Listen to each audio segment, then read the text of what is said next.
Hello people of YouTube, it's Deepak here again, back in DCS World, and sitting in the Kamov KA50 Black Shark. This module of course being Black Shark 2, the DCS World compatible version. Now today we're going to take a little look at the Canon which is mounted on the Black Shark. The 2A42, which is a 30mm autocannon, and it's affixed to the right hand side of the aircraft. It can slew only about 3 degrees left, because obviously it's mounted to the right hand side, 37 degrees to the right, and it can slew down 9 degrees. So the whole point of this semi-rigid attachment is that it increases accuracy and it increases the effective range of the cannon. And the Russian propaganda at the time, of course, when they were asked why they didn't turret mount it like the super duper Huey Cobra and Apache do, is they said the KA50 can actually turn, the entire helicopter can turn quicker than those turret attachments can. Now, I'm not sure if that's true. It doesn't sound true, but who knows. The KA50 certainly does turn quickly when it's hovering, although obviously less so once it's moving forwards. But anyway, now the Canon carries a selection of armor-piercing and armor-piercing and high-explosive rounds. You can switch. It's a dual feed. The counter here tells you how many rounds you've got. You have 240 rounds. You just have to add 0 of high explosive, and you have 220 rounds of armor piercing. We're going to leave it on high explosive just now. These switches all control the cannon, by the way. High and low is the rate of fire. In high rate of fire you're doing around about 600 rounds a minute, and in low you're doing 350. We're going to go for low today. And you have burst lengths of short, medium and long. They mainly apply actually to rockets. In the Canon, medium and long are the same, and short is a shorter burst of fire. Short is 10 rounds, medium and long are both 20. And you also have the option to have the cannon track the Shkval, or to just point bore sight, point forwards basically. And of course then master arm controls whether the cannon is able to fire or not. So we're going to leave these switches in these positions for now. I've actually set up a little target area not far from the airbase with some trucks, and we're going to practice both in the hover, in forward motion, and we're also going to practice using the Shkval and just using bore sight mode. So this should be a little bit of fun. So let's first actually ask permission to take off. Анапа, 100-й, взлет.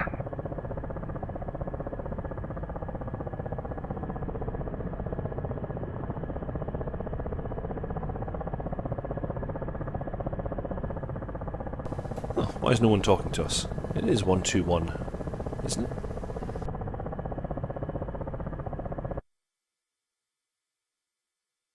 Yes, it is indeed. Anapa, why don't you talk to us anymore? Анапа, 100-й. Ah, I think I hit the wrong transmit key. Okay, there we go.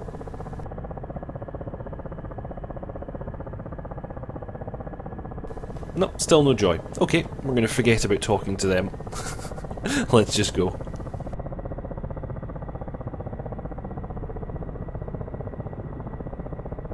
Okay, and we're set up with waypoint 3 being our target area. I'm just going to fly direct there.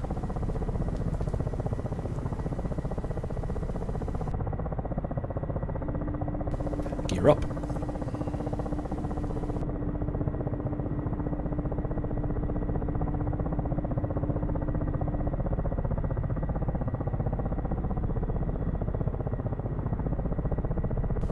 Now the Canon has a 2-kilometre range, although I'm sure that actually if you lofted your shots a little bit you might be able to get just over that.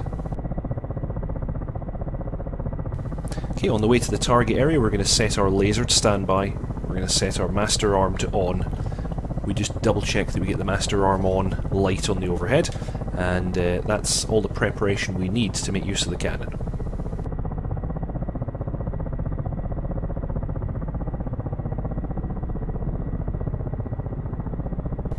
Just the other side of this lake, we should find that that's where our targets are.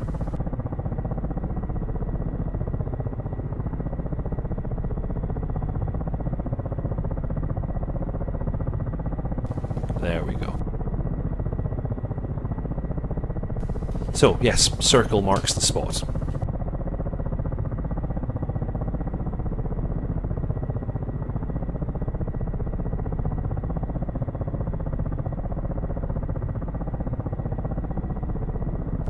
So, we're about 10 kilometres out. I'm just going to zoom my Abris so I get a nice view.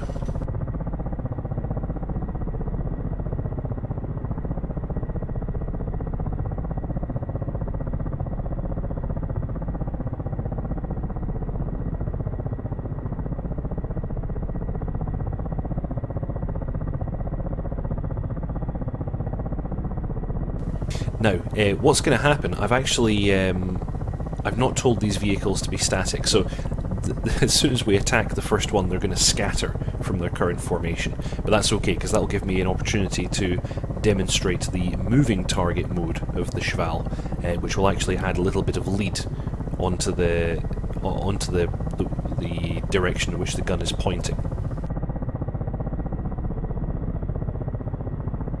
So first we're going to leave it turned off, and then once we notice that our rounds are missing, we'll turn it on and we'll see the difference. And on the approach, I'm going to activate my Canon now. It would normally be the C key on the keyboard, but I've got it mapped to my HOTAS. Okay, as soon as you activate your Canon, you're going to get some lights up here, which will show that the Canon is active and it's slowed down, and we get this box, which will show you this is basically the effective engagement envelope of the Canon. You can see that I've got a cross and it's flashing right now. It's complaining that my currently selected target is not within the envelope. So if I just move the aircraft to one side, there we go, we're in the box now, no flashing cross, everything's happy. Okay, I've actually locked that target now, so it will track, and I'm going to wait until I get my cue that I'm within range. Oh, actually, I have the range cue now. I assume it takes altitude into account, because the supposed effective range is only 2 kilometres, and we're getting that cue now at about 3.5. So, anyway, I'm going to reduce speed and enter a hover about this position.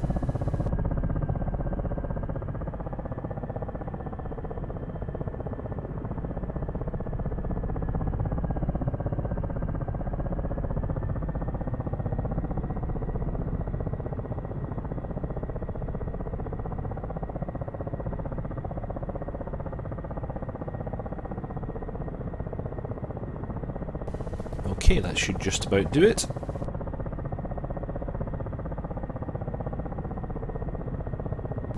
So we're in a nice hover, and we're pointing at our first target, 2.4 kilometres. So I'm going to squeeze off just a short burst just now, and let's see how they react. Just let fly a couple of rounds there. Bang, he's hit, and straight away you can see his friends are scattering.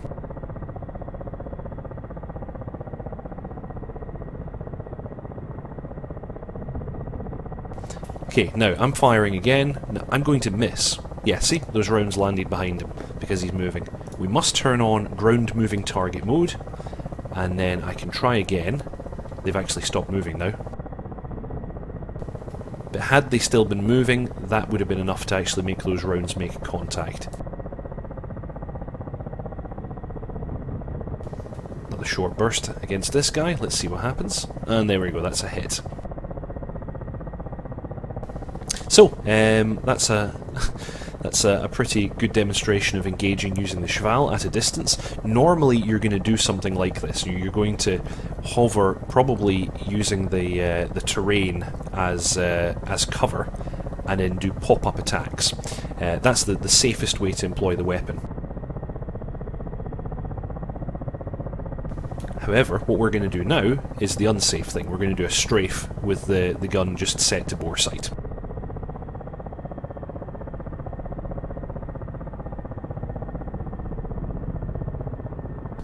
Okay, I'm going to reduce my altitude, and I'm going to do a strafing attack against these guys.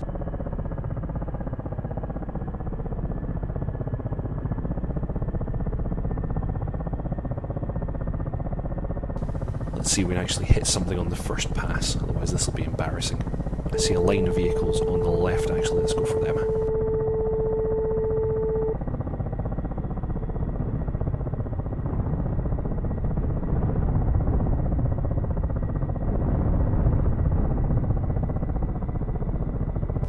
Okay, I think I got one of them. Let's come around for another pass just now.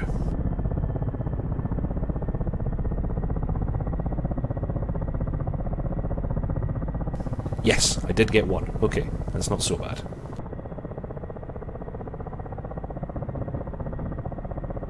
That's another one.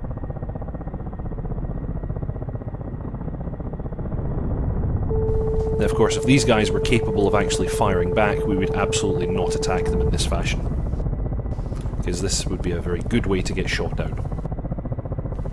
You're generally, especially in a helicopter, actually, you're wanting to make use of your weapons at maximum range and use terrain for cover. However, this is good clean fun, so we're going to do it. I'll also demonstrate the higher firing rate. That's actually probably something I should have done before beginning this attack, because of course the higher firing rate will be much easier to score a hit with when you're doing a strafe. So, high firing rate.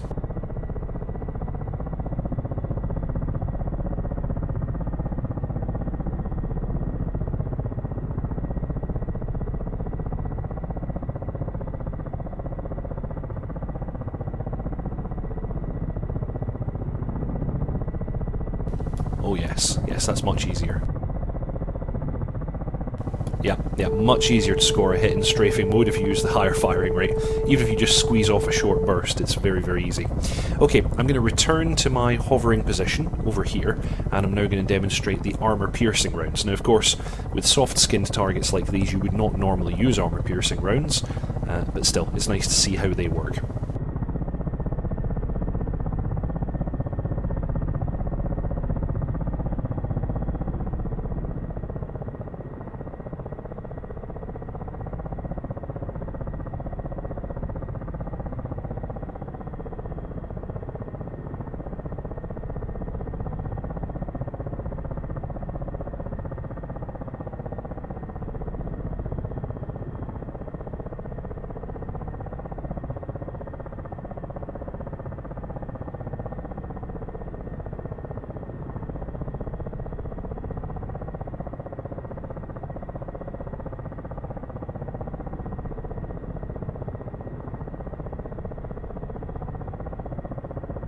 Yeah, this is kind of a classic case of the trim getting out of whack. But rather than resetting, I'm just going to try and find the happy place, which I think I just have. Okay, I'm also going to use the auto turn on target Shkval mode, because that'll make this slightly simpler.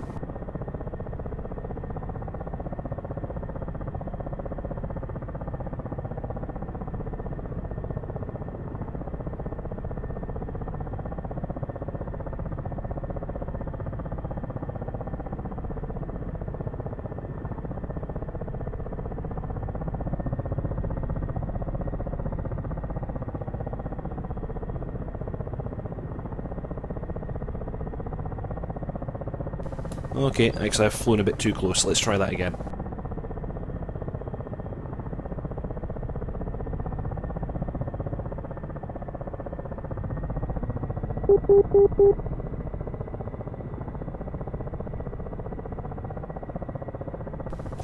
Let's fly backwards for a short bit just to get us some more space. This is actually something you would not normally do because it's quite disorienting and it's very easy to end up flying into the terrain, but I'm an expert after all, I can do this. Honest.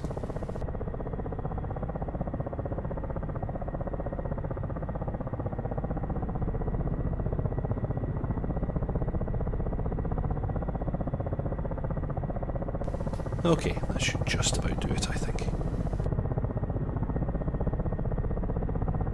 Oh, the chopper wants to turn around actually, that's not good.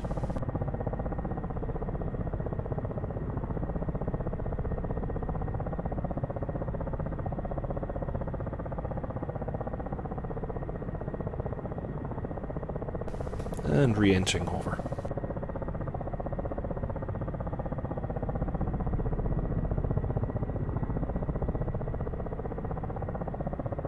There we go. I've located my next victim and we've locked him up. So we're going to enable armor piercing. We're going to put it back into the low firing mode, low firing rate, sorry, and we're going to re-enable the cannon.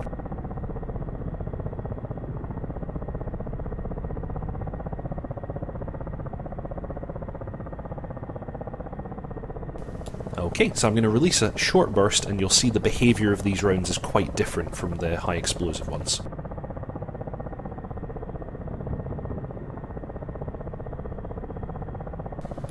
Now, the first thing that you might notice, if you're able to see from here, is that you get a lot of ricochets. There we go, there are the ricochets.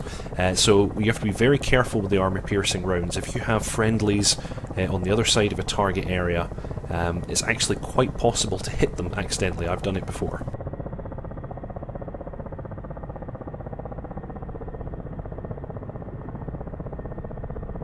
Let's see if we can demonstrate that one more time. We'll let off a longer burst. And there you go, yeah, look at all those ricochets. Okay, so I think that pretty much completes the demonstration. I hope you all enjoyed that, and I'll see you all next time. Ta-ta!